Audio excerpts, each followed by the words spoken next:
Review and continuing our BCBA exam practice questions series with the next set of questions that we're going to go through together. If you're new to the channel, welcome. If you're returning, welcome back. Please like and subscribe.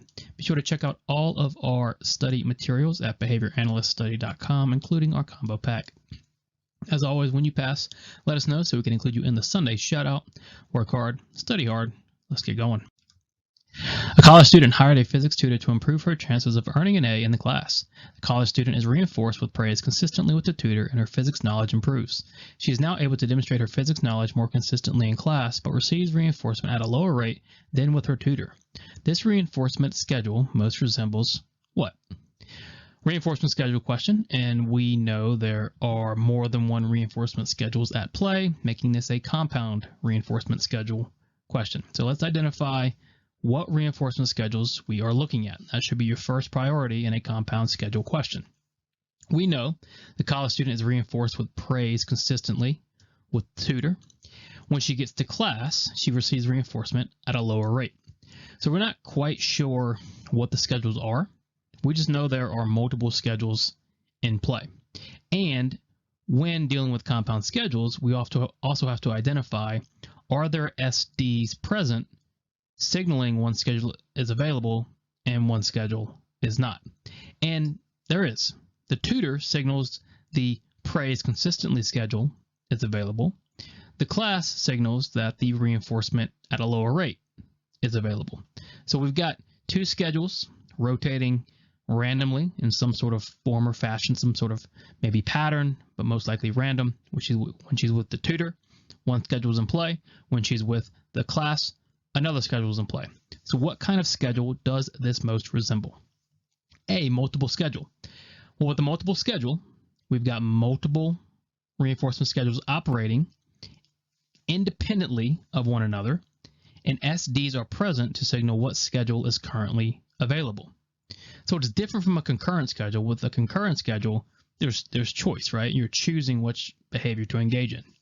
With the multiple schedule, they're operating independently of one another, and there is an SD, right, signaling which schedule is available. So at one point in time, the tutor schedule is available, and then we get to another point in time, the class schedule is available.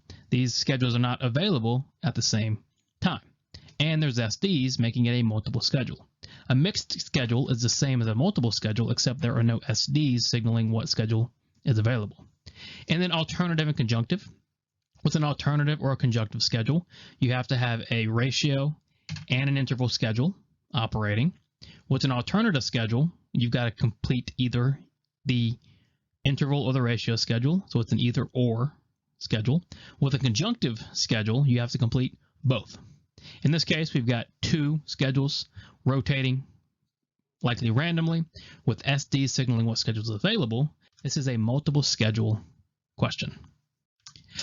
The treatment plan in place for Tyler is effective, and Tyler is showing considerable progress in part due to the interventions designed by the behavior analyst. The behavior analyst now wants to write in a goal for Tyler that requires Tyler to learn a magic trick within 6 months. What dimension of ABA might this goal violate?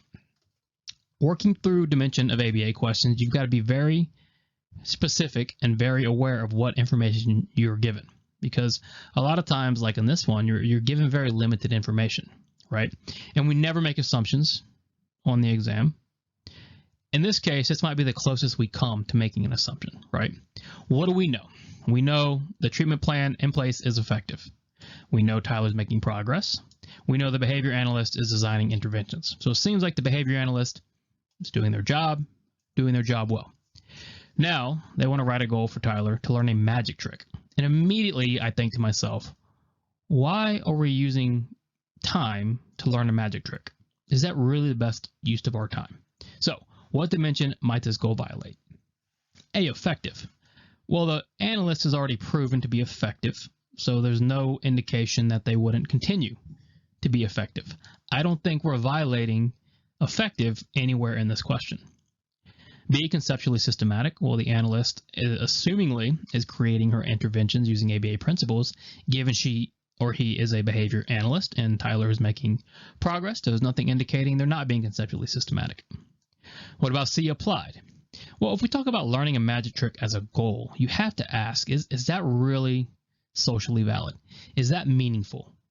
There's no information indicating that we should learn a magic trick, right? And we're going to teach Tyler a magic trick and say within 6 months we'll get that goal. So we might at one point work harder to learn this magic trick. For what reason?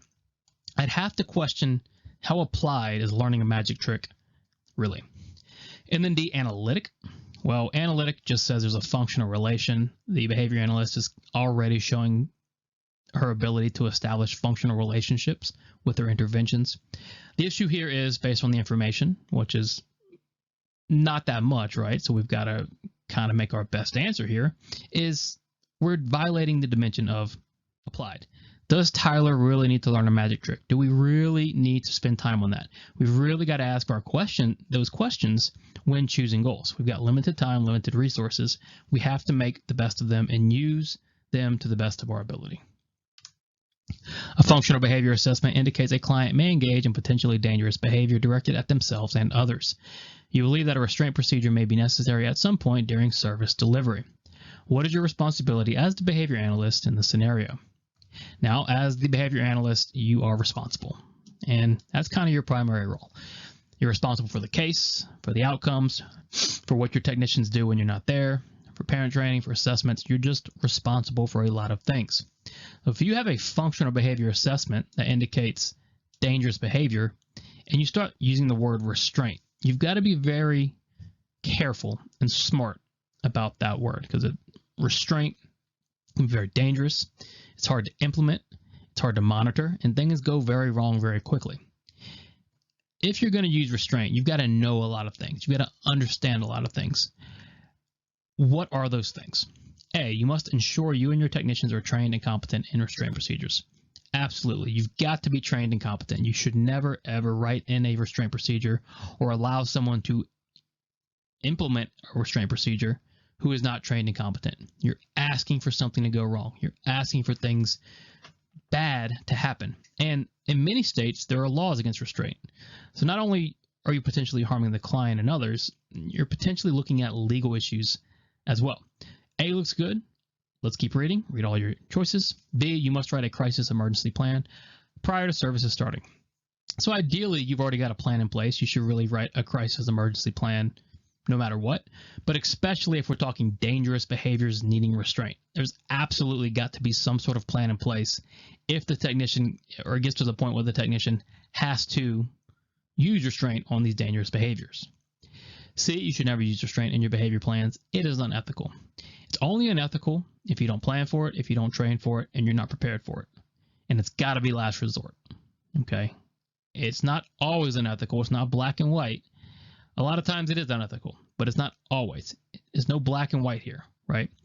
You need to be competent. The technician needs to be competent. You've got to have a plan. You've got to understand the law. And then only then can you start to consider actually using restraint in your plan. So you've got a responsibility as an analyst to consider and know many, many things if you do plan to use restraint. A behavior plan reads as follows. Every 4 to 6 minutes, provide the client with praise and candy, even if the client is engaging in attention-seeking behavior. How would you describe this intervention? So let's start with this every 4 to 6 minutes. So this is a reinforcement schedule. And what type? Well, let's ask ourselves, is it fixed or variable? Well, we know it's not fixed, right? Because it's 4 to 6 minutes, so some sort of average. So we've got a variable schedule. We then ask ourselves, is it a ratio or an interval? Well, we're dealing with minutes, so time. So it's an interval schedule. A ratio deals with responses. So we have some sort of variable interval schedule. Now, when are we delivering the praise and the candy? We're delivering praise and candy even if the client is engaging in behavior. So no matter what, every 4 to 6 minutes, reinforce. What intervention does this sound like? A, fixed interval non-contingent reinforcement. Well, it sounds like non-contingent reinforcement to me, but it's not fixed interval because it's a variable interval. B, differential reinforcement of alternative behaviors. We're not differentially reinforcing here. We're not teaching a replacement behavior, so B is out. C, variable interval non-contingent reinforcement. Here we go, right? We've got our variable interval, 4 to 6 minutes, and we've got our non-contingent reinforcement. Even if the client is engaging in behavior, still give reinforcement. That is what non-contingent reinforcement is. Giving reinforcement on a schedule, no matter what. And then D, differential reinforcement of incompatible behavior. Well, we're not doing incompatible behavior because just like alternative, we're not teaching any replacement here. All we're saying is every 4 to 6 minutes, give praise and candy, no matter what. Even if they're engaging in behavior, give praise and candy. So how would you describe this intervention? C, variable interval, non-contingent reinforcement. A yoga instructor greets her class, turns on some relaxing music, and places her hands together. The yoga instructor then says, now let's begin with giraffe pose, and enters into a giraffe pose. The entire class then enters into giraffe pose as well. What type of prompt was used? All right, we've got a prompting question, okay? And so with a prompting question, you need to identify the SD, and you've got to identify the response. So we know a yoga instructor with relaxing music, hands together. She says, let's begin with giraffe pose. Looks like an SD to me. What's the response? The entire class enters into giraffe pose. But before that, what did the yoga instructor do? She entered into giraffe pose herself. So what kind of prompt is that? We have our SD, we have our prompt, we have our response. We've identified the variables that we need to identify to answer this question. And that's what you need to start with behavior questions. What are your antecedents? What are your behaviors? What are your consequences? Who are you looking at? So our prompt is the yoga instructor doing the giraffe pose herself. So A, modeling prompt. Well, yes, a modeling prompt is when the person, or the teacher in this case, demonstrates the exact response they want to see. How is that different than a B, gestural prompt? With the gestural prompt, right, we're pointing and we're giving small hand signals and signs like that. Modeling, we're doing the entire response, right? We're modeling the whole response. C, a verbal prompt. We're not verbally prompting, right? The SD is verbal, but the prompt is not. And then D, stimulus prompt. Is your prompt acting directly on the stimuli, or the stimulus, or the response? Well, the response. We're not manipulating the stimulus here. We're acting directly on the class's response. So since the yoga instructor is engaging in the exact response and demonstrating and showing the responders what she wants, she is modeling, therefore it is a modeling prompt.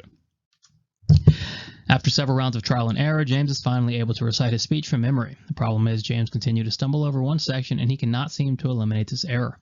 If James's behavior is under control of this error and is reinforced by continuing on with the speech, how might you go about transferring stimulus control? All right, transferring stimulus control.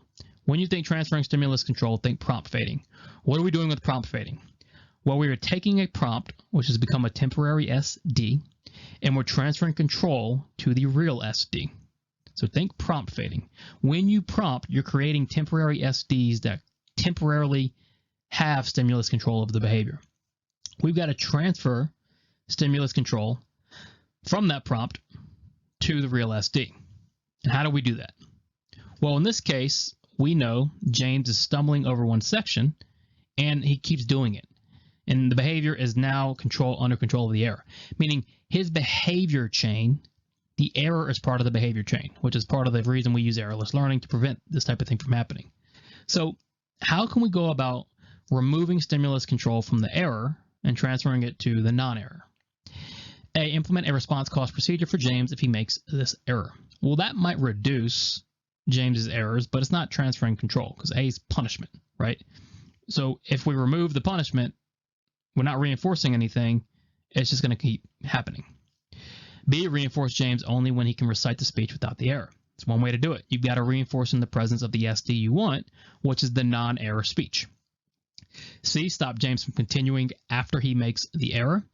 Also, right, we can't allow him to continue to be reinforced for making the error. So as soon as he makes the error or starts to make the error, we've got to stop him. He can no longer receive reinforcement for making the error. So two ways. Reinforce James when he recites the speech in the presence of the real SD, and then stop him from being reinforced when he does make the error. So how can you transfer stimulus control? Well, D, both B and C. The stealing of others' food in the workplace has gotten out of control. It is now considered an epidemic in Roman's office. In response, Roman's boss installed cameras in the break room. If someone is caught, they must immediately return the stolen food and buy the person they stole from lunch of their choice. What type of procedure is the boss implementing? Clearly some sort of punishment procedure because we want to reduce stealing food in the workplace. So the boss says, if you steal food, you've got to immediately return the stolen food. So repair the environment, and then go the extra step and buy the person lunch. So what do we call it, or what procedure is it when you have to repair the environment and then do more, right? Fix what you broke, fix what you did, and then do more. A, positive practice. With positive practice, we're engaging in the correct response over and over again. B, restitutional overcorrection. With restitutional overcorrection, we are doing what? We are repairing the environment to its previous state and then going above and beyond, which is exactly what we're doing here. We're returning the stolen food, so we're correcting our mistake, and then doing more. We're then buying the person that we stole from lunch. C, negative practice is engaging in the wrong response over and over, not what we're doing here. And then D, response cost is removing an earned reinforcer. Again, not doing that here. We are engaging in restitutional overcorrection. I'm repairing the environment by returning the stolen food, and then I'm going above and beyond. I'm buying the person they stole from lunch of choice. So what type of procedure is the boss implementing? B, restitutional overcorrection. Jeremy starts to talk out of turn, so the teacher says, Jeremy, you lose 5 conduct points, which causes Jeremy to immediately stop talking. The teacher is now frequently taking away conduct points, even for very mild or minor behavior infractions. What has changed the teacher's behavior? This happens all the time with punishment. We've got to be aware of it. What has the teacher effectively done? Well, when Jeremy is talking out of turn, the teacher takes away conduct points, right, which is the consequence, which is reducing Jeremy's behavior, and it's causing Jeremy to stop talking. From the teacher's point of view, right, when Jeremy starts talking, she takes away 5 conduct points. What has she done? She's removed Jeremy's interruptions, right? And she continues to do it. So if something's been removed, the interruptions, which has increased her behavior. What does that sound like? A, positive punishment. Well, no, we're looking at the teacher's behavior. What changed the teacher's behavior, right? Not Jeremy's.